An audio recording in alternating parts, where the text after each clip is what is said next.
Lessons learned in scaling. These are lessons I've learned from like Hormozi after watching him for a long time, and also just being part of a community that made 250K a month, or like working with a community that made 250K a month, being a contractor at school previously, making some ads for them, and also scaling a new offer for a community to 30K a month.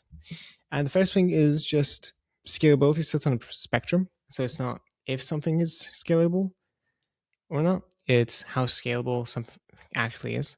So for sales calls, for example, it's not necessarily that sales calls are scalable or unscalable, it's how scalable are they. So compared to a webinar, they're less scalable. The reason for that is because they take more resources.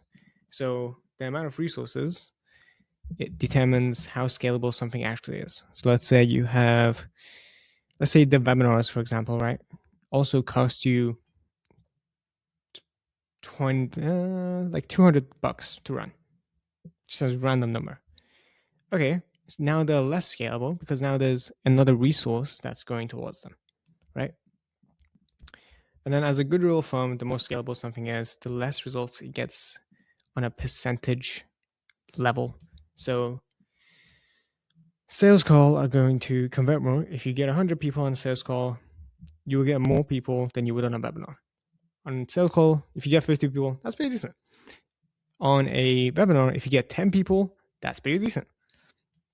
So you kind of want to think about what stage you're at and think about how scalable the things you have to do actually are, not if something is scalable or not scalable, because that's just not reality. Okay, bye.